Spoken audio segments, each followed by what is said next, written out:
Oke teman-teman, kembali lagi di channel saya. Setelah episode sebelumnya yang sangat seru, kini kita kembali dengan episode yang baru, dengan bocoran cerita yang saya angkat dari novel. Dan jangan lupa subscribe dulu bagi kalian yang suka. Dan sekarang saya mau menceritakan bocorannya kembali. Dan jangan lupa untuk subscribe, klik loncengnya, dan juga lupa like. Selamat menikmati. Gaskeun. Fasago menggelengkan kepalanya dalam diam. Kaisar, kamu harusnya tahu tentang ancaman Austin Griffin. Karena ini adalah kesempatan terbesar kita tidak bisa melepaskannya apapun yang terjadi. Dan rencana ini adalah yang terbaik. Jika berhadapan langsung, kemungkinan besar dia akan melarikan diri. Dan jika dia lolos kali ini, dia akan berada dalam kewaspadaan yang sangat tinggi. Dan saat itu, baik kita atau dunia ini, aku khawatir keduanya akan menjadi bahaya. Feng Xiu tampak kesal, ini salahku. Aku seharusnya lebih mementingkan dia sebelumnya. Andromalius dia benar-benar mati di tangan Austin Griffin bahkan sebelum dewasa, dan membiarkan pilar dewa iblisnya dihancurkan. Ini adalah sesuatu yang kami tidak akan pernah bisa menebusnya. Fasago menjawab, itulah mengapa kita harus memanfaatkan satu-satunya peluang kita dalam perang ini. Tidak peduli seberapa besar biaya yang kami bayarkan, kami tidak dapat memberikan kesempatan sedikit pun kepada Austin Griffin. Kaisar Dewa Iblis mengangguk padanya, oke, lakukan apa yang kamu katakan. Hal ini hanya dapat diketahui oleh kami tiga bersaudara. Mari kita sembunyikan dari Saminaga dan yang lainnya untuk saat ini, kita masih punya 1 tahun di depan kita. Aku akan membiarkan manusia merasakan kemurkaanku dalam perang ini. Jalur Gunung Penahan Naga, markas besar kuil Ksatria. Yang Hao Han dan Long Tianying duduk, berdiri diam di depan bola kristal. Sudah 1 tahun penuh telah berlalu, dan Long Hao Chen sebenarnya masih dalam kondisi meditasi mendalam, jika bukan karena fluktuasi energi spiritual menjadi semakin kuat dan napasnya tetap normal, mereka akan percaya Long Hao Chen telah meninggal dalam posisi duduk.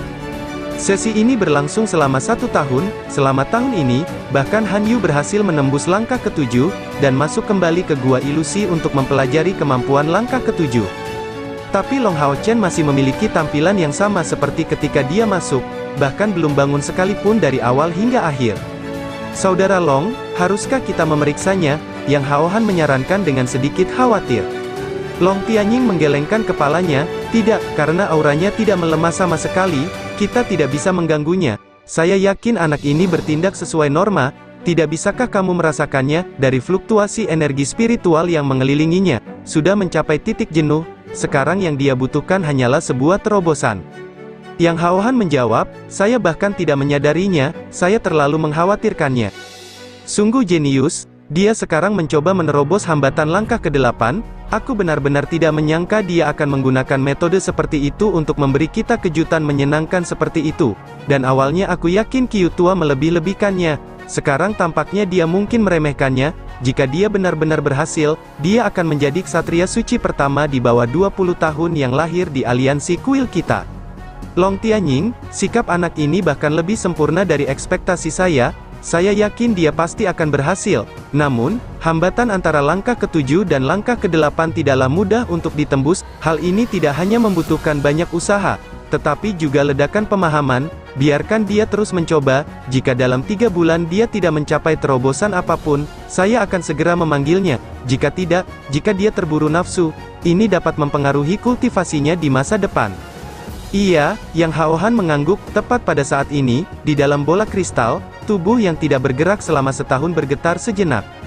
Getaran ini tidak terlihat serius, tapi kedua ksatria ilahi langsung berdiri sebagai reaksi, membuka mata lebar-lebar. Guncangan di sekitar Long Hao Chen mulai bertambah intensitasnya, mengambil bentuk lapisan cahaya keemasan yang menyebar dari tubuhnya, getaran di sekujur tubuhnya tampak menyerupai gelombang seismik. Kecelakaan, Long Tianying sangat khawatir. Tidak, bukan itu. Yang Hao Han meraih Long Tianying yang hendak bergegas keluar, saya mendengar tentang teknik yang diciptakan Long Hao Chen, yang disebut Ripples of Light, melalui getaran energi spiritual menghasilkan serangan dan pertahanan yang kuat, dia seharusnya tidak mengalami kecelakaan. Tepat pada saat ini, guncangan di sekitar tubuh Long Hao Chen menjadi lebih ringan, kedua tangannya terangkat, dibuka dalam gerakan lambat, seluruh tubuhnya menjadi halus, tampak menjadi lebih kurus. Segera, kilatan emas besar menyebar dari dirinya, dalam aliran penuh, samar-samar terlihat bahwa di alis, dada, dan perutnya, bola-bola cahaya bergerak secara ritmis. Tiba-tiba, matanya terbuka. Pada saat itu, bahkan ksatria ilahi Yang Haohan dan Long Tianying merasakan udara di sekitarnya bergetar. Sebuah cahaya keluar dari matanya, menyebar ke seluruh tubuhnya, menyapu udara, penuh dengan substansi, ia menggelembung ke seluruh ruangan. Bersama Long Hao Chen, Yating bangkit dan membuka matanya. Dibandingkan dengan Long Hao Chen, dia tidak terlihat jauh berbeda, tapi matanya menjadi cemerlang dan tenang, dan tubuhnya sepertinya mendapatkan lebih banyak aura kehidupan. Yating telah memperoleh tubuh fisik, tetapi jika seseorang menyentuhnya, mereka akan mengetahui bahwa tubuhnya sedingin es. Hanya pada saat meluncurkan kemampuan cahaya barulah ia memanas sampai batas tertentu karena fluktuasi cahaya, dan permukaan tubuhnya akan terasa kaku jika disentuh. Namun dalam hal ini, tidak hanya energi kehidupannya yang diperoleh secara substansi, namun seluruh tubuhnya terasa lebih nyata. Dari gerakan lembutnya, terlihat kulitnya tampak sangat lentur, seperti kecantikan manusia sesungguhnya. Yating melebarkan sayapnya di punggung Long Hao Chen, membuat gerakan memeluk. Detik berikutnya, dalam kilatan cahaya, dia menghilang di tubuh Long Hao Chen, menyatu di dalam. Dibandingkan 1 tahun lalu, tubuhnya tidak jauh berbeda. Baginya, waktu seolah berhenti selama tahun meditasi mendalam ini, tidak ada kotoran sedikit pun, bahkan janggut dan rambutnya pun tidak tumbuh, hanya matanya yang penuh cahaya. Seperti yang ditentukan Yang Haohan, budidayanya naik ke puncak langkah ke-7, energi spiritual internalnya mencapai 30.000 unit. Tahun meditasi mendalam ini adalah masa persiapan menuju Long Hao Chen, itu membersihkan hati dan energi spiritualnya. Setelah mencapai puncak langkah ke-7, ia mencoba menerobos beberapa kali, tetapi tidak berhasil menemukan jalur terobosan, jadi dia tidak terus memaksakan diri, membiarkan sesi panjang ini berakhir. Saat ini, meskipun berada di dalam gua ilusi ini, dia memiliki perasaan yang sangat transparan. Dengan kilatan cahaya, sebotol air keluar di tangannya. Setelah meminum beberapa teguk, dia membiarkan air meresap ke seluruh tubuhnya. Segera, dia meregangkan tubuhnya sekali lagi, meretakkan tulangnya. Setelah itu ukurannya tampak bertambah sedikit. Tidak terburu-buru melakukan gerakan selanjutnya, dia hanya berdiri diam di sana. Sepertinya sedang merenung. Cukup lama kemudian, dia perlahan berbalik, menuju ke kedalaman gua. Melihat Long Hao Chen menghilang, Long Tianying dan Yang Haohan mau tidak mau berbalik dan saling memandang, saling bertukar pandang dengan, kedua ksatria ilahi itu merasakan semacam perasaan aneh. Dia akan belajar teknik, tidak mencoba melakukan terobosan. Long Tianying bereaksi lebih dulu. Yang Haohan menjawab, tidak mudah untuk mengatakannya, saya yakin dia sedang berusaha mencari peluang. Apakah menurut Anda kita harus memberitahunya trik untuk menembus langkah ke-8?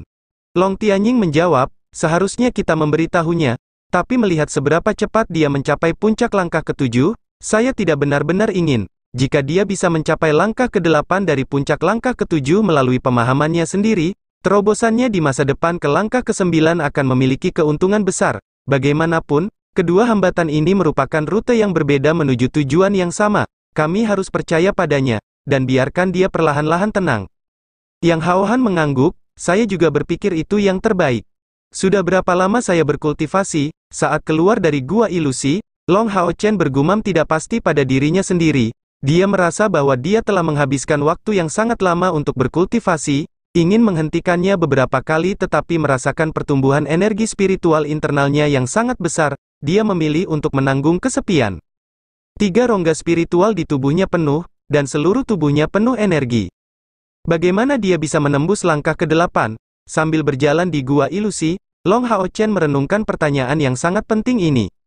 Mungkin karena dia terlalu lama duduk, namun sekujur tubuhnya terasa agak pegal, ki dan darahnya mengalir deras di bawah dorongan energi spiritualnya. Tiba-tiba pemandangan di depannya berubah. Sebuah pintu muncul di depan matanya, dengan nomor 7 di atasnya. Long Hao Chen menghentikan langkahnya, melihat ke-7 itu. Berpikir pada dirinya sendiri bahwa dia tidak bisa langsung menerobos dari langkah ke-7, dan ini pasti karena akumulasinya tidak cukup. Energi spiritual saya sudah mencukupi, saya harus mencari inspirasi dalam kemampuan. Mungkin saya akan mencapai beberapa hasil dengan cara ini. Mendorong pintu dengan tangannya, terasa sangat kuat. Cahaya memancar keluar, dan tubuh Long Hao Chen tampaknya telah menjadi kristal emas transparan. Baginya, menggunakan Brilliant Body tidak berarti konsumsi berlebihan. Tubuh cemerlang yang dia miliki sebagai dewa pilihan memiliki sifat khusus, menjadikannya tubuh cemerlang yang abadi. Hanya dengan menggunakan energi spiritual secara normal, dorongan dari Brilliant Body akan langsung muncul, tanpa perlu mengonsumsi energi spiritual ekstra. Dengan budidaya yang lebih kuat, peningkatan bakat alami seseorang terhadap kekuatannya akan meningkat. Dengan suara pelan, pintu berat itu terbuka, rasanya seperti tidak ada udara, dan Long Hao Chen merasakan kekaguman yang tak tertandingi dari pembukaannya. Mundur sedikit, Long Hao Chen menggunakan tangannya untuk menopang dirinya sendiri, mengambil posisi bertahan. Sangat disayangkan bahwa bola kristal yang Hao Han tidak dapat melihat situasi di bagian dalam gua ilusi ini, atau dia akan mengetahui dengan sangat terkejut, bahwa Long Hao Chen memanfaatkan obstruksi ilahi tingkat esensi. Selama 1 tahun meditasi mendalam ini, bukan hanya energi spiritual internalnya yang memperoleh dorongan besar, tubuhnya mendapat manfaat dari energi spiritual yang melimpah. Baik energi spiritual eksternal maupun kekuatan mentalnya mencapai kemajuan besar. Dapat dikatakan bahwa melalui 1 tahun stabilisasi, Long Hao Chen memproses semua pengalaman bertarung, proses pelatihan, dan pertemuan yang menyenangkan, menyaring semuanya semaksimal mungkin. Jika dibandingkan dengan tahun sebelumnya, selain perolehan energi spiritualnya, ia menjadi jauh lebih stabil dalam banyak aspek lainnya. Pintu itu mengeluarkan energi tajam yang tidak bertahan lama sebelum terlepas. Di wajah Long Hao Chen orang bisa melihat rasa hormatnya yang tulus. Tidak diragukan lagi, di ruangan ini terdapat catatan kemampuan ksatria langkah ke-7. Para pendahulunya telah meninggalkan teknik mereka di sini, sama seperti kehidupan mereka. Mereka sudah mati, tapi darah mereka akan tetap ada selamanya di setiap ksatria yang hidup. Melangkah melewati pintu, ada aula seluas 10 meter persegi, dengan pintu di kedua sisinya. Di pintu kiri ada simbol perisai, dan di pintu kanan ada 2 pedang. Ini adalah simbol dari kemampuan Guardian Knight dan kemampuan Retribution Knight. Setelah Long Hao Chen merenung sebentar, dia masih memilih menuju pintu dengan perisai terukir di atasnya, mendorong pintu. Cahaya perak terang meledak di ketinggian, hal ini membuat elang iblis berkepala ganda menjadi berkeping-keping, sebuah perisai besar disapu secara horizontal, kali ini menghancurkan iblis berbilah ganda yang baru saja selesai memanjat tembok kota. Mengenakan baju besi spasial, Wang Yuan berdiri dengan bangga di pintu masuk, armor peraknya berlumuran noda darah, membuatnya sulit untuk membedakan warnanya. Cahaya perak yang baru saja naik adalah Space Splitting Saute yang ditembakkan oleh Divine Soul Shield miliknya, dan gesekannya adalah Revolving Splitting Shield. Saat ini, dia sedang menginjak tembok kota. Di tangan kirinya, sebuah helikopter berbentuk gigi gergaji dengan panjang 2 meter, setiap kali pedangnya jatuh, iblis akan jatuh keluar kota. Sendirian, dia menutupi tembok kota selebar 20 meter, belum lagi musuh. Bahkan prajurit pria dari kuil prajurit tidak berani mendekati area yang dijaga oleh Wang Yuan. Pemotong sautet di tangan kiri Wang Yuan memiliki panjang 2 meter, pegangannya mencapai lebih dari 2/3 meter, meskipun dia mengendalikannya hanya dengan 1 tangan. Itu menunjukkan kekuatan yang mendekati senjata 2 tangan, berkilau dalam warna perak cerah, tidak hanya bagian belakang bilahnya, bahkan bilahnya sendiri pun terbuat dari jenis gigi gergaji yang sama. Dalam kilatan cahaya perak, potongan tulang yang dibuat oleh sautet mengeluarkan suara masam, dan meskipun volume pegangannya besar, kecepatan serangannya tetap sangat cepat, sepertinya tangannya sedang mengendalikan sambaran petir berwarna perak, melesat ke atas dan ke bawah. Benar, helikopter besar di tangan Wang Yuan terbuat dari bahan yang mereka peroleh di rawa kesuraman. Setelah Lin Xin kembali ke kuil penyihir, dia meminta seorang ahli dalam pengerjaan menggunakan gigi 7 Sousket untuk membuatnya untuk Wang Yuan. Mencapai puncak tier legendaris, senjata ini hanya tinggal selangkah lagi dari tier epic. Pengrajin yang membuat pedang besar ini menghela nafas secara emosional, melihat pedang berdarah ini, menimbulkan luka yang parah, dan mampu menembus sebagian besar mantra pertahanan dari langkah ke-8 atau lebih rendah, isinya 3 kemampuan, Bloody Chute, Bloodsaw Mad Dance, dan Dimensional Storm, akhirnya diberi nama Bloodstorm. Bloody Chute termasuk dalam Bloodstorm ini, menjadi salah satu efek laserasi yang mengerikan dari serangan Souscats. Ia memiliki kekuatan laserasi yang kuat, ketajamannya bahkan melebihi Arya Dewi Cahaya Long Hao Chen dalam keadaan normal, dan jangan pernah lupa tentang pemahaman yang diperoleh Wang Yuan dari Ripples of Light yang diciptakan sendiri oleh Long Hao Chen. Kekuatan pemotongan Bloody Tooth ditambah dengan Ripples of Light mencapai kekuatan mengerikan yang hanya diketahui oleh pihak penerima. 2 hari sebelumnya, pada saat pusat kekuatan iblis dari langkah ke-8 bentrok melawan Wang Yuan, dia didorong menjauh, tetapi tangannya dipotong oleh potongan berdarah tanpa ketegangan. Energi spiritual luarnya yang kuat ternyata tidak ada gunanya.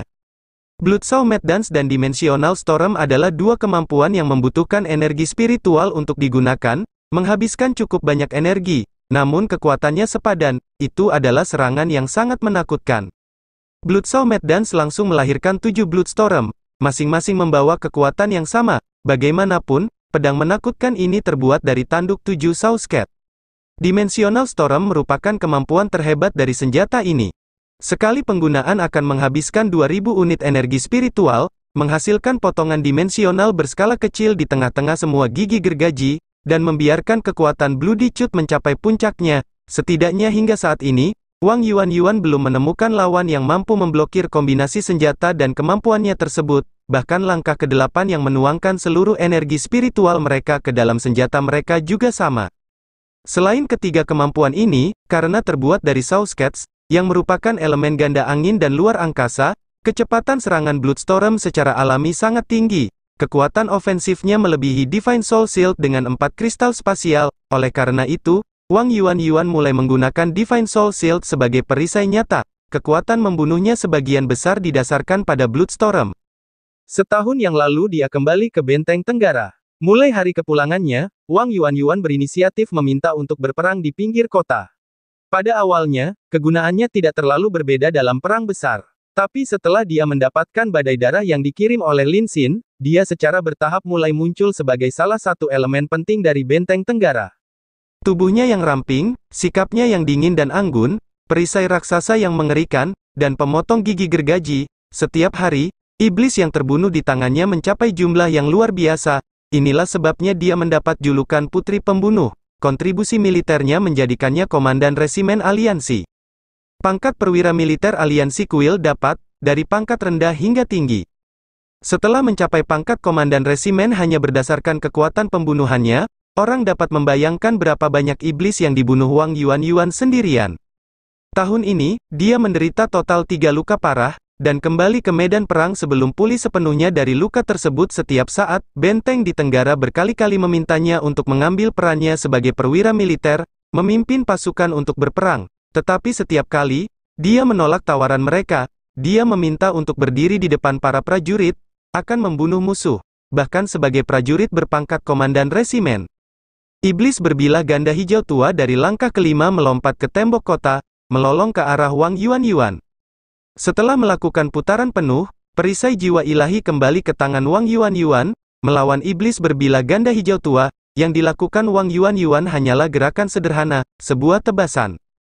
Dari Bloodstorm, cahaya keperakan meledak, mengeluarkan suara-suara yang menusuk. Ruang berwarna hitam yang terkoyak, dibatasi dengan warna perak, mengambil bentuk pedang terang berwarna ganda yang langsung meremukkan iblis berbilah ganda hijau tua yang sebelumnya merajalela hingga hancur berkeping-keping.